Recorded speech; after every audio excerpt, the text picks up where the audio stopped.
হঠাৎ করেই সিনেমার গানকে বিদায় জানালেন অরিজিৎ সিং। মঙ্গলবার ২৭ জানুয়ারি রাতে সামাজিক যোগাযোগ মাধ্যমে একটি পোস্টে তিনি জানান, সিনেমার কোনো গানে তাকে আর পাওয়া যাবে না। সবাই এর যথাযথ কারণ খুঁজছেন, কেন তিনি অবসর নিলেন। অবশেষে প্লেব্যাক ছাড়ার কারণ জানালেন অরিজিৎ সিং।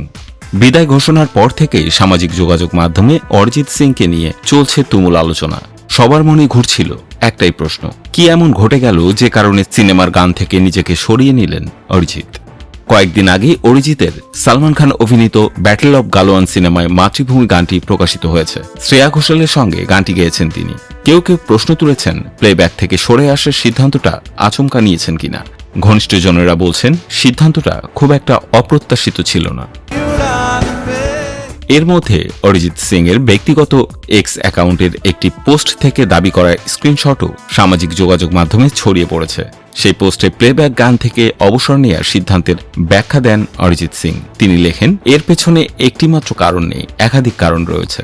অনেকদিন ধরেই আমি এটা করার চেষ্টা করছিলাম, অবশেষে সাহসটা পেলাম। কারণগুলোর একটি খুব সহজ, আমি খুব দ্রুত বিরক্ত হয়ে যাই, তাই একই গান মঞ্চে পরিবেশনের সময় বারবার অ্যারেঞ্জমেন্ট বদলাই। সোজা কথায় আমি বিরক্ত হয়ে গেছি। এক ফেসবুকের পোস্টে অরিজিৎ সিং লিখেছেন, হ্যালো সবাইকে নতুন বছরের শুভেচ্ছা। এত বছর ধরে শ্রোতা হিসেবে আপনারা আমাকে যা দিয়েছেন তার জন্য ধন্যবাদ। অত্যন্ত আনন্দের সঙ্গে জানাচ্ছি, প্লেব্যাক ভোকালিস্ট হিসেবে আর কোনো নতুন কাজ নেব না। এখানেই আমি এটা বন্ধ করছি। গোটা যাত্রাটা ছিল অসাধারণ। পোস্টে আরও লিখেন, ঈশ্বরের অসীম কৃপা ছিল আমার ওপর। আমি ভালো সঙ্গীতের একজন অনুরাগী, ভবিষ্যতে আরও শিখব। একজন সামান্য শিল্পী হিসেবে সঙ্গীত সাধনা চালিয়ে যাব। পাশে থাকার জন্য ধন্যবাদ। ২০০৫ সালে ১৮ বছর বয়সে ফেম গুরুকুল রিয়েলিটি শোতে অংশ নেন তিনি। সেখানে সেরা ৫ জায়গা হয়নি তার। ষষ্ঠ হিসেবে প্রতিযোগিতা থেকে বাদ পড়েন। পরে আরেকটি সঙ্গীত প্রতিযোগিতায় চ্যাম্পিয়ন হয়ে নজরে আসেন।